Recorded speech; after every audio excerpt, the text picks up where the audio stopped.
Ladies and gentlemen, welcome to the Allcargo Logistics Q4 and FY25 earnings conference call. As a reminder, all participant line will be in the listen-only mode, and there will be an opportunity for you to ask questions at the end of today's presentation. Should you need assistance during the conference call, please signal an operator by pressing star, then 0 on your touch-tone phone. Please note that this conference is being recorded. The management is represented by Mr. Ravi Jakar, Director, Strategy and Group CFO. Mr. Jan Klein-Lathius, Chief Operating Officer, ECU Worldwide, and Mr. Stephen Dunn, Finance Director, ECU Worldwide. I would now like to hand the conference over to Mr. Ravi Jakar for opening remarks. Thank you, and over to you, sir. Thank you very much, and thank you, ladies and gentlemen, for joining us on this call today. It is my privilege to present the company's performance for the Q4 FY25 and for the full year before you. Considering that our international supply business comprises the majority of this business, besides the express business, which is already covered under the listed entity Allcargo Gati, and therefore to give you a better perspective on the international supply chain business, today I am also joined by my colleagues Jan, who is the Chief Operating Officer for EQ Worldwide, and Steve, who is the Global Finance Director for EQ Worldwide. Past couple of months have seen significant uncertainties on the geopolitical side, the economic outcome of that, leading to different narratives on tariff. However, in the end, there seems to be a reconciliatory direction with a pause for 90 days announced across key countries. And this has kind of allowed a quick rebound in the international trade in the last week. And we believe that the overall environment, which was looking a bit negative after the initial significant tariff announcements, seem to be reviving, and times ahead seem to be better. On the domestic front, the Indian economy continues to be promising, and now the express business industry itself is seeing a double-digit growth, and therefore the opportunity remains steadfast. I would dive deeper with commentary across different businesses, but let me first look at the comprehensive financial performance for the fourth quarter. Our consolidated revenue and EBITDA for this quarter, when compared year-on-year, increased by 18% and 16% respectively to rupees 3,952 crores with an EBITDA of 115 crores. The net income improved by approximately 9 crores, however, still reporting a marginal loss. This was primarily led by 33 crores of forex loss, which is primarily driven by revaluation of assets and liabilities in our balance sheet on the international supply chain business on account of USD-Euro fluctuations and the way our accounting is done at different countries and then at the Belgian console level and translated into the final India reported numbers. For the full financial year, we saw a 24% growth in consolidated revenues, and we saw 12% growth in EBITDA. In terms of the profit after tax for the FY25, we reported 49 crores, which was lower than last year. Some of the impacts which I highlighted pertaining to the quarter, but beyond that, we also had exceptional items pertaining to the sale of shareholding in HORCL and some marginal gains realized from the fair value of assets held for sale, which are non-repeating in nature, therefore making this comparison not so like to like. Coming to the overall performance breaking down into the segments, the international supply chain business, for the full year FY25, we witnessed a growth of 1% in LCL volumes.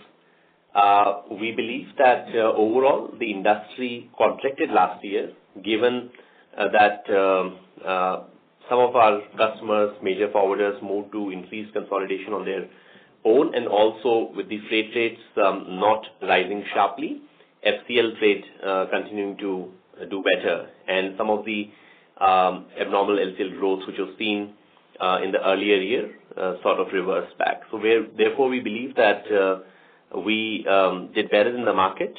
On the FCL side, the global containerized trade grew by about 5 to 6%.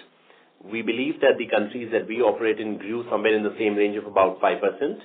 We outperformed that growth by growing the FCL volumes by about 7%. One of our smaller businesses where we are also focusing recently in air, the air volumes grew by 30% year on year. In total, we handled about 8.9 cubic meters in LCL, almost 650,000 TEUs in FCL, and over 33 million kilograms in air cargo. The international supply chain segment's revenue grew by 25%, and despite all the one-off expenses, we still saw an improvement in EBITDA also by about 4%.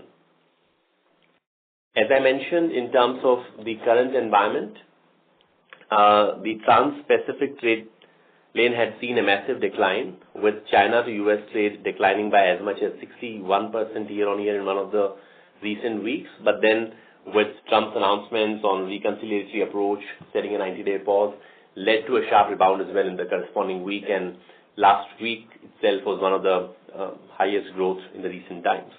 So what we are witnessing is that the supply and demand situation seems to be normalizing, at least for the time being, unless we see another shift in the economic dialogue between the key countries. But at this point in time, there is momentum picking up in demand, and usually the shipping cycles which tend to get stronger around June, July, with these temporary 90-day pause, there's already a significant demand coming in, and there's also a perspective that this could lead to supply shortage, and there could be some short-term volatility in the freight rates for some of the key trade lanes. On the domestic supply chain segment, the express business recorded a 2% revenue growth and 34% EBITDA growth in FY25. This significant 34% growth in EBITDA is driven by cost optimization as well as yield enhancements by focusing on cutting out the loss-making customers and still retaining the revenue by expanding across more profitable opportunities. On the contract logistics business, which also forms part of domestic supply chain for us, we have been riding on the quick commerce wave, where we play a significant contribution in the supply chain, and led by that, we saw a significant 48% increase in revenue growth. We believe that in a normal situation, this would have also led to a significant improvement in the bottom line, whereas EBITDA only grew by 2%, primarily driven by white spaces. A large part of this white space is linked to a specific contract which comes to an end during this financial year, more or less. And we are also expecting the occupancy levels to increase. So therefore, we should potentially see lesser white space in the times to come, and the bottom line should also become healthy. However, any losses or declines in bottom line were prevented because of massive growth in revenue, which I mentioned just now. Overall, with the businesses performing well in terms of the growth, and at the same time, there have been several steps taken on improving the working capital management and the financial management in the company. As an outcome of that, combined with the equity plans, we have in the second half of FY25 itself been able to reduce our gross debt by 66 crores, while at the same time our cash and cash equivalents increased by 76 crores, which meant that over the last 6 months, we saw a debt reduction of almost 142 crores. And as an outcome of that, while our gross debt stands at 1,167 crores, our net debt now stands at 472 crores. In line with the best disclosure practices, we have been consistently providing key comparative financial performance and operational breakdown. In the recent earnings calls, it was also desired that if we can provide a flavor of regional growth on the international supply chain business. So therefore, on this occasion, in our investor presentation, which has been uploaded on the website of stock exchanges as well as in the company website, we have also provided a flavor of the regional performance.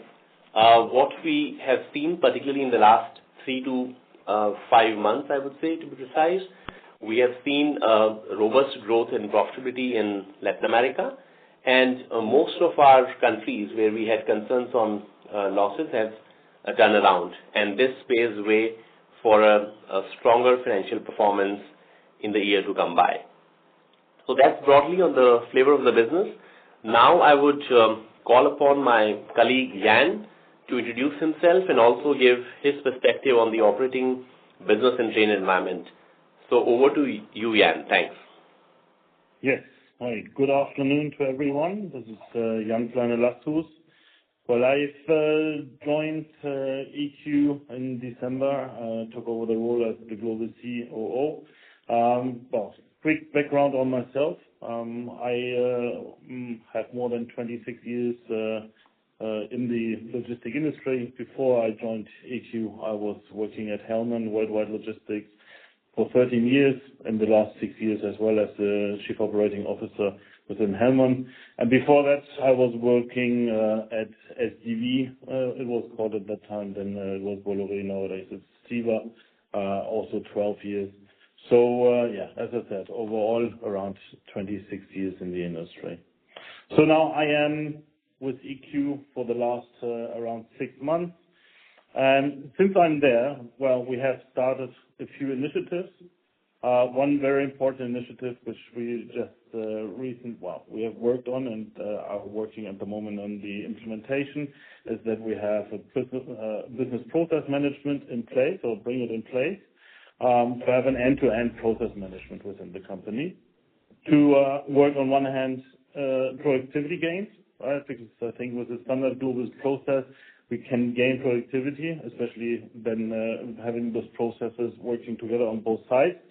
But also standard processes will help us to somehow outsource or move operational tasks into shared service center, but can really help to reduce our staff costs by using these shared service centers.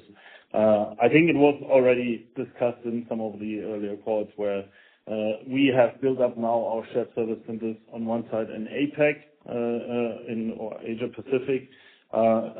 Then we have one for the Americas, and now we have a third one for Europe.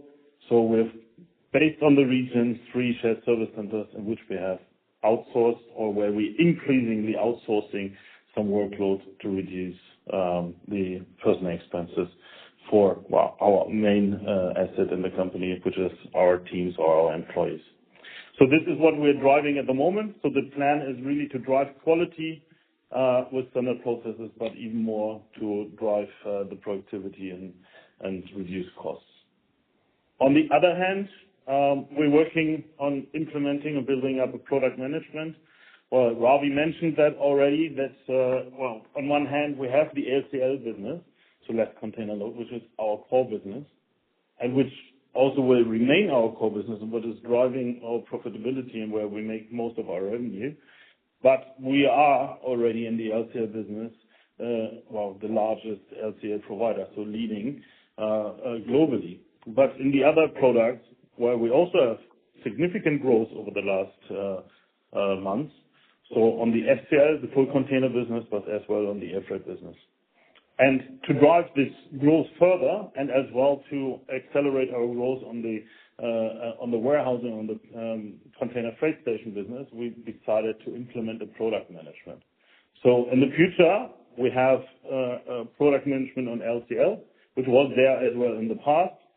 But to diversify our product portfolio, we said we want to also push the other products. So that's why we're building up now as well a product management on the FCL, on the full container load, as well on the air freight product, which is also quite important. in the actual markets, which is quite uncertain. And in uncertain markets, air freight has always a high demand. And then as well, building up the product management on the CFS business, where we believe we have a lot of our own CFSs, which we operate in globally, which is one of our strong assets, and we can grow that further and also become there one of the leading CFS providers globally. And there's also the possibility of good margins. Yeah, so far that's a quick overview of the initiatives in the operations area. Well, a few more projects we're working on, but by saying that I would first hand over back to Ravi. Thanks, Jan. And I would now like to request my colleague Steve to introduce himself and also give a perspective on what we're doing on the finance function globally. Over to you, Steve. Yeah, hi all. I'm Steve Dunn, and I'm excited to have joined the Allcargo EQ team to lead the global finance function for EQ Worldwide. I've been in the role now about 6 months, and I'm pleased to be here to lead a full finance transformation to optimize and to right-size the finance function to support the business on the next stage of its journey. We have plenty of opportunity to apply automation, streamline and digitize the finance function, and deploy global world-class practices. EQ Worldwide and its parent Allcargo Logistics is a great company, and I see a lot of potential, and I look forward to contributing to its future success. We are primarily working on improved working capital management to drive a higher return on capital employed, reducing the cost of operating the business through outsourcing and the automation of the finance function, and also driving a culture of high performance with a sharp focus on business management. We have rolled out a global system in Microsoft D365, and now the focus is making it fully functional and effective. We're also closely reviewing our treasury and forex management to see how we can eliminate inconsistencies in movements in USD, Euro, INR conversions, even if it's a large part non-cash in nature. Thanks, and back to you, Ravi. Thanks, Steve. So that was a brief perspective from our side on the financial performance, operating business environment, and some of the initiatives started with the recent additions to our management team. I would now like to open the floor for questions. Thank you. Thank you very much. We will now begin the question and answer session. Anyone who wishes to ask a question may press star and 1 on their touch-tone telephone. If you wish to remove yourself from the question queue, you may press star and 2. Participants are requested to use handset while asking a question. Ladies and gentlemen, we wait for a moment while the question queue assembles.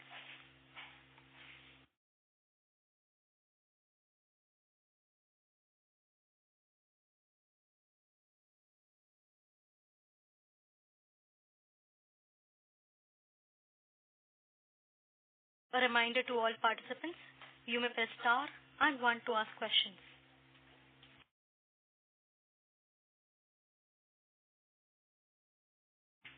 The first question is from the line of Rishabh, an individual investor.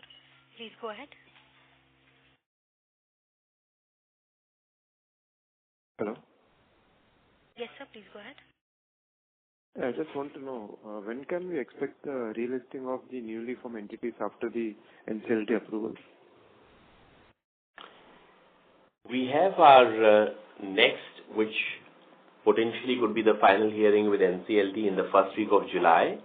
And from there on, typically, in our estimate, it should be about anywhere between 2 months to 3.5, 4 months kind of a process. In this contract logistics business, we have seen significant reduction in margins. What is the reason and what is the outlook there? So like I mentioned, there are 2 components to this. One, the significant expansion coming in from the quick commerce business is not the same margin profile as the historical chemical contract logistics business, which is more niche and specialized. And in terms of the overall incremental numbers, they're also impacted by the white space, which means the vacancies, which are unusually high, driven by a specific contract, which is coming to an end in the coming quarters, and some more spaces are also being filled up. So the increase in white basis which has happened, the reversal should lead to an improvement in the margin profile, but it would continue to remain below the historical averages wherein chemical contract logistics used to be a significant part. But as you can see, the 50% increase in revenue is an indicator of significant growth on the quick commerce business and the other businesses as well, which should lead to incremental profits being added to the company's bottom line.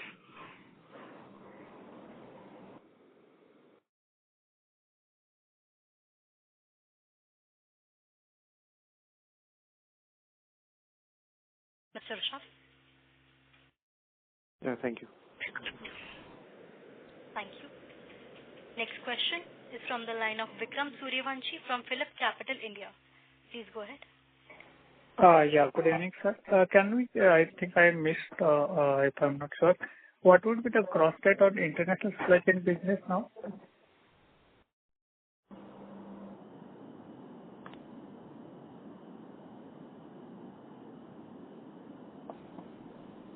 Hello, hope I am audible. Yeah, can you hear me now? Yes, I can hear you. Yeah, so the gross debt on the international supply chain business would be approximately 500 crores.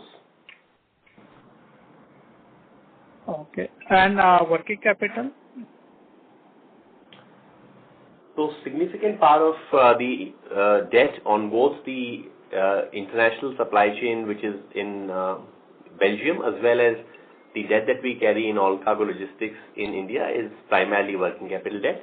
There's a very small amount of long-term borrowing. So long-term borrowing would be, so in the international, I would say roughly about, say, 470, 480 working capital and about 80, 90 long-term capital, all figures being mentioned in crores.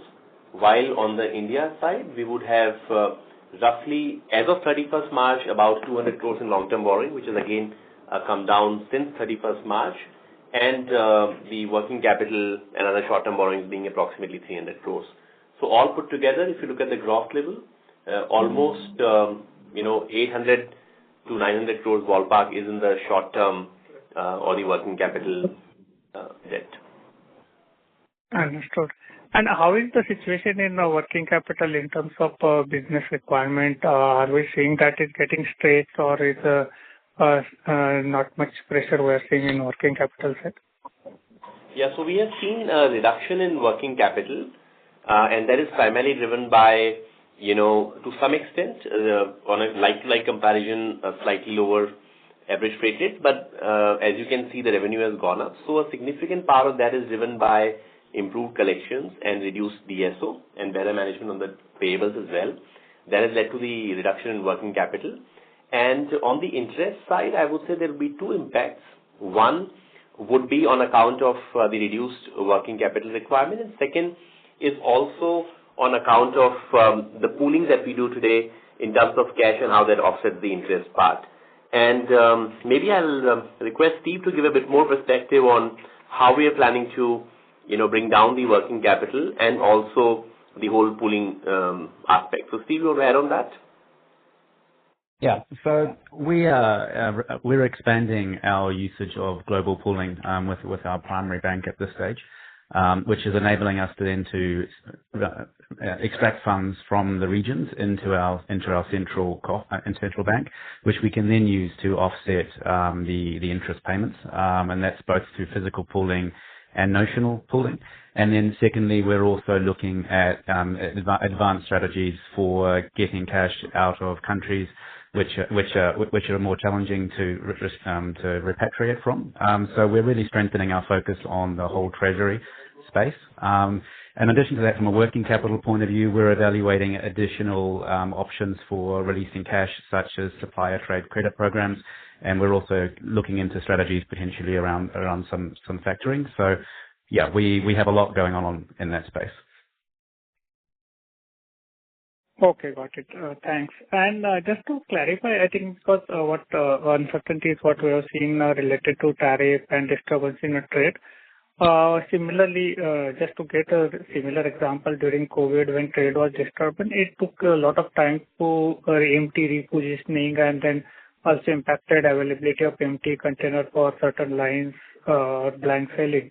So is there any possibility that even if trade resumes after 90 days, probably it will take some more time for trade to normalize because of the disturbance in the supply chain, or you don't see that kind of a situation?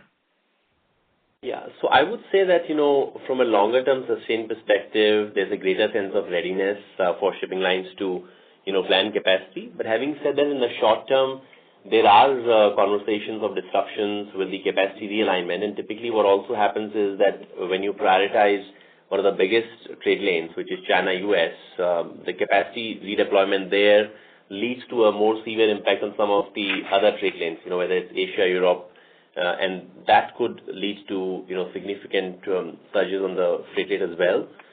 To add a bit more, I'll invite Yan to speak about how is he seeing in the business environment on the freight rates from an operational perspective in the short term and in the medium term. So Yan, over to you. Yes, absolutely. Yeah, as you mentioned, right, during COVID it took a while until the supply chains were in line again. But my expectation, and as well what we see at the moment in the market, yes, you see that capacity is shifted from other trade lanes into the trade to the US, and this will for sure cause some when you have more ships arriving to the US, you will see that we will have some more traffic in the ports of the US, which will for sure have congestion in the ports of the U.S. and as well on the hinterland transport.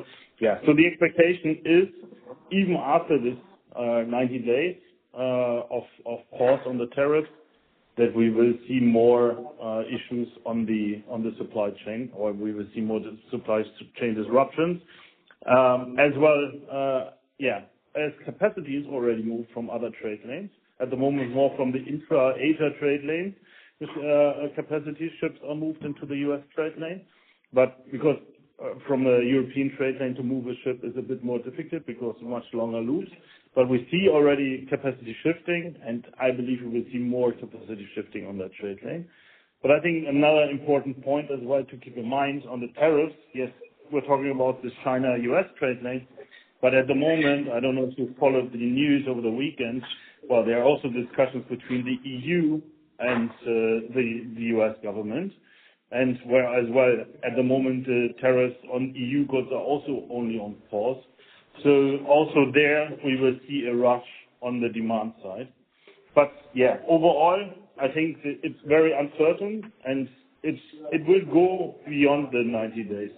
So empty container equipment repositioning, but as well capacity repositioning, as well congestion in the ports. So all over, expectation is at least it takes another 3 months until we have a normalized situation. But this is also really dependent of how the development is with the U.S. tariffs, right? So it can be, they will stop the tariffs come back, or if they even only extend the pause as they do now on the EU. So I think all that has a huge impact, but for the time being, it's very uncertain. But on the other hand, this is always the moment where the logistic companies can increase the yield, and at the moment, the higher demand as well, is helping to increase the volumes, right? So, which we are selling. Sure, higher rates always mean as well higher revenues, but overall, I think it's a positive effect which will help us even beyond the 90 days to have good business. Understood. Yeah. Last question on my side is about the capital expenditure. What was total capital expenditure in 25, and what is planned for 26? And if you can break up between international supply chain and contract logistics, it will be helpful. Yeah. So primarily, just to give you a color of the kind of capex we've been doing, there is no significant capex on the operating business side because it's an asset-light operation. We have two sort of capex. One which is on the IT side, wherein we are investing into systems. Currently, also we are upgrading from our Topaz operating system into iTopaz. And the second, we are also looking at certain products like Yan spoke about how we are looking at select opportunities wherein the CFS product within the international supply chain provides us improved profitability. So we have invested in CFS in Korea, which aligns with the business, where we need space for consolidation and deconsolidation. So we invested some money by way of equity and some by way of debt from the corporate headquarters into the Korea operations. But overall, the debt remains nominal. The international supply chain should be approximately about 30 crores for this. Yeah. So I mean, it should be approximately about less than 50 to 60 crores on the international supply chain business with all these investments put together. And on the domestic side, again, barring a little bit of IT capex on GEMS 2.0, there's nothing significant on the capex side. And FY26 as well, non-IT, we do not see any significant capital expenditure.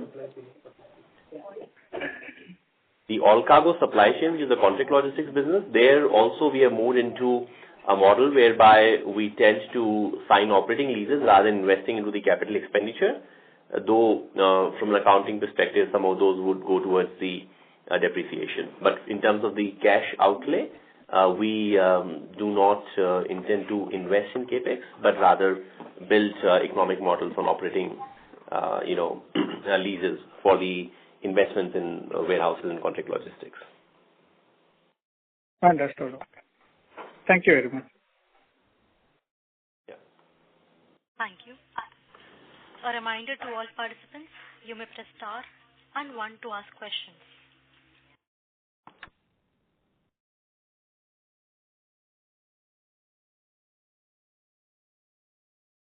A reminder to all participants, you may press star and 1 to ask questions.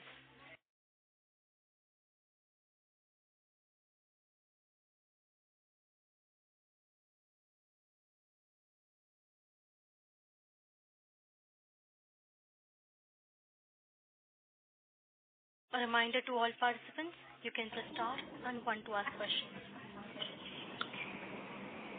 As there are no further questions, I now hand the conference over to Mr. Ravi Jakar for closing comments. Thank you very much for joining us in on the call. Our investor relations team is always keen to provide timely and meaningful information to all shareholders and analysts, and we keep publishing our monthly updates as well. In case you believe that after going through the investor presentation or the monthly updates, there is any additional information required, please reach out to the investor relations team and let us know. We'll keep you posted. Thank you so much for joining us all. Thanks. Thank you. On behalf of Allcargo Logistics, that concludes this conference. Thank you for joining us, and you may now disconnect your lines.